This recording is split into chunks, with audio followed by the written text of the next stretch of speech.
Well, it's just after 3 o'clock on a Wednesday afternoon in late July. I'm at the put-in for the Brule River, just a little bit north of Nelma, Wisconsin. I'm at a DNR fishing landing. That's a nice little spot here. It's got some nice benches overlooking the river. It's a nice landing, probably about 4 miles upstream of Highway 55. Here down to the Brule Flowage just north of Florence. So I've got about a 44 mile paddle. So like I said, today is Wednesday afternoon. I hope to get there Friday afternoon, so 2 nights along the river. So only about 50 yards downstream from the put-in is the river gets really narrow, just kind of overgrown with alders, so it's just kind of be snaking through here for a while.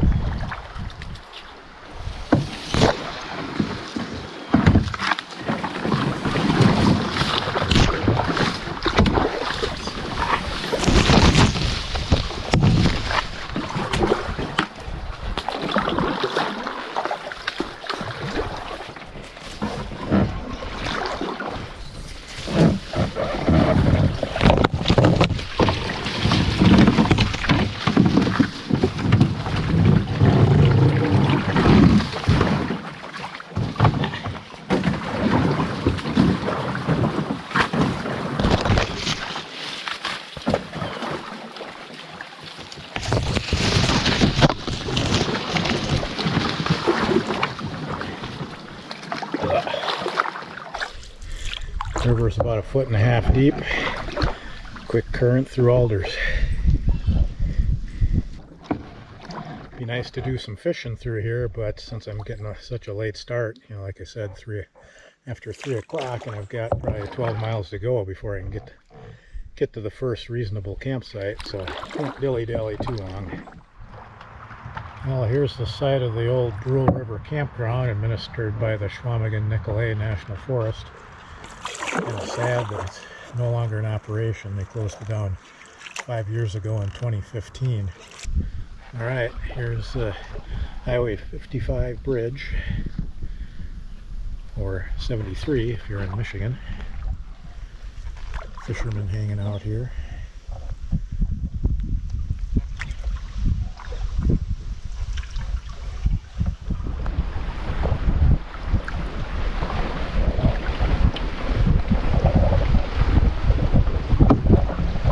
Alright, coming up to the first campsite, which is about a mile or so above the mouth of Allen Creek. Camped here at least a couple times before.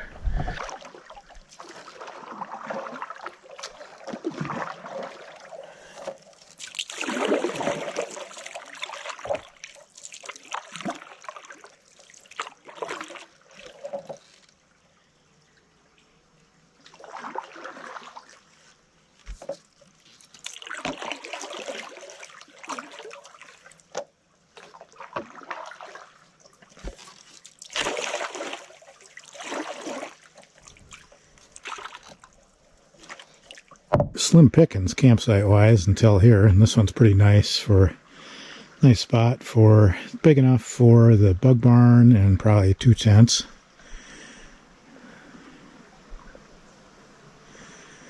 Nice grassy area. Other people have camped here because there's a fire ring. Well, other people being me, for sure. I've camped here probably 2 or 3 times before, but I'm not the only one. Morning of day 2, about 8:45. I'm pulling out of the campsite. It's about a mile above Allen Creek. Goal today is to get down to 2-foot falls, which is about a 22-mile paddle. So fairly lengthy paddle, but should be good going at this water level. So typical scene on the Brule. Nice overhanging cedars, riffly current, a lot of alders along the side. And this is how Ski Brule, I believe, gets their water for making snow in the winter. There used to be like a giant diesel engine there to pump it. I don't see the engine, but all the pipes and other equipment is still here. Well, for future reference, immediately below the Ski Brule pump, there's Bowser Island, and there is an obstruction in the left-hand channel. So tree down over the river, fairly low. You can get under it, but it's low enough that it almost took off my camera and mount, and it was kind of a mad scramble to get through there.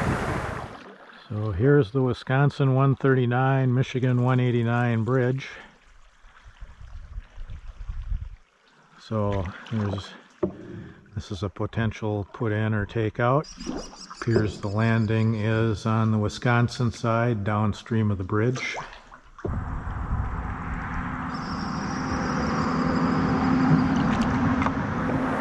Alright, here's the second pitch. The Twin Rapids. In theory, there's supposed to be a campsite here. I would stop and take a look at it. Not to camp, but just to get out, stretch my legs.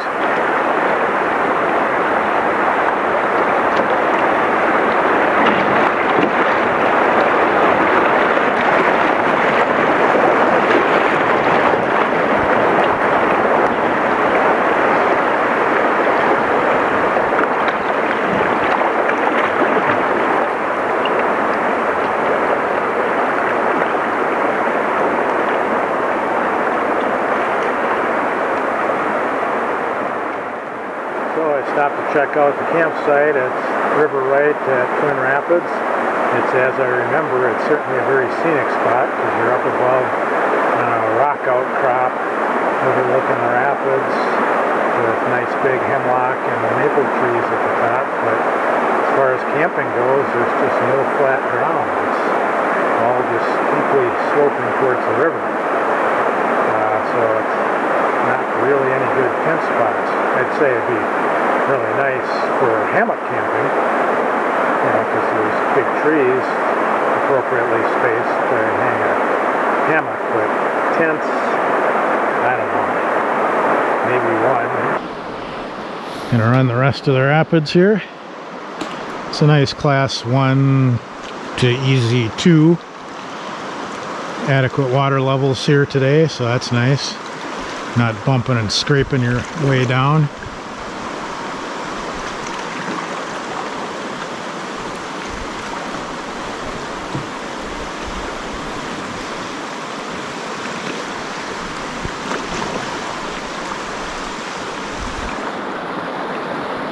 See, that's where the campsite in theory is, at the top of that rock bluff. I can't condone it, but I'll admit I've done it. There's actually better camping on the Michigan side of the river. Problem is, it's just not, it's not national forest land like it is on the Wisconsin side, so you can't really legally camp there, but obviously people have. All right, here's the bridge at Pentoga.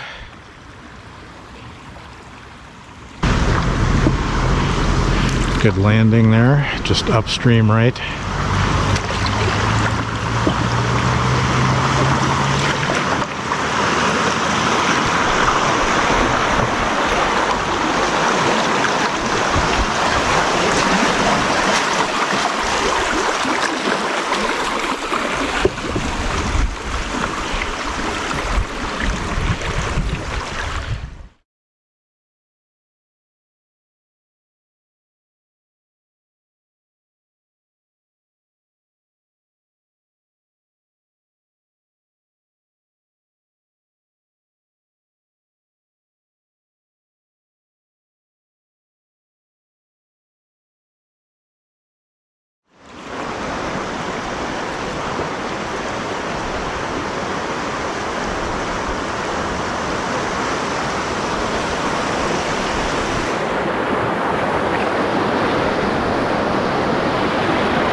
Maybe I'll ferry over and see if there is a landing there after all.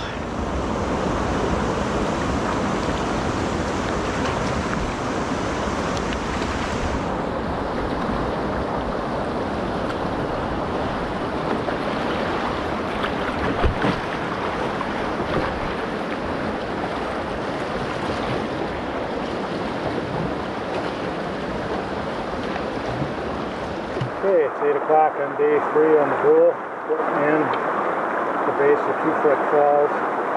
Okay campsite, but I don't think I'll be staying there again until somebody's got to come in and cut those trees down. There's a lot of standing dead widowmakers like right over the camp, so if it's all windy, it would not be a great place to be. So now I've got about 16 miles down to the Brule Flowage. I should get there early afternoon, relatively leisurely pack. Now this is a really shitty spot. The river's very narrow, fast, and deep. And there's a cedar tree down all the way across.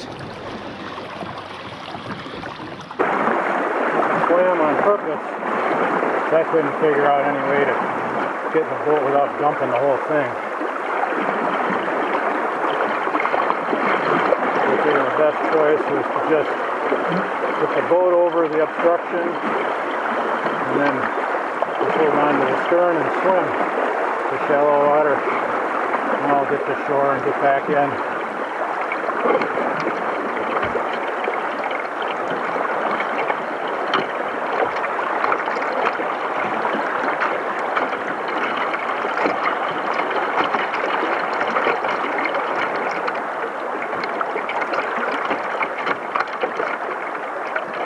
Glad it's relatively warm.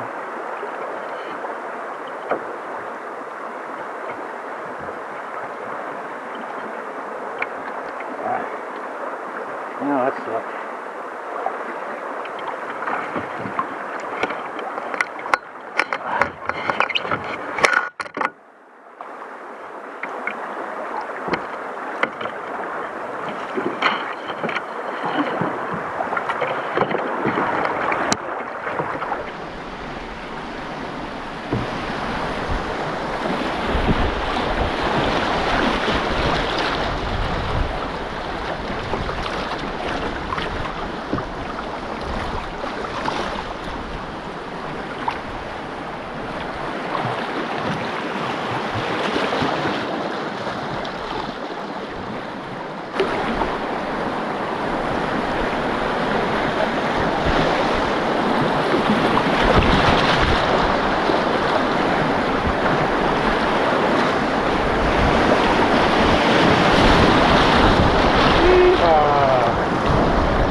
A bit more to this one than any of the other rapids on the river.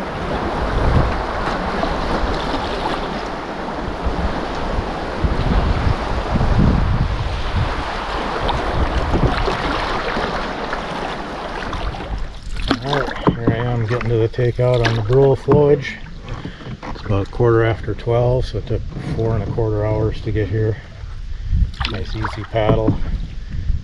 Water level was adequate.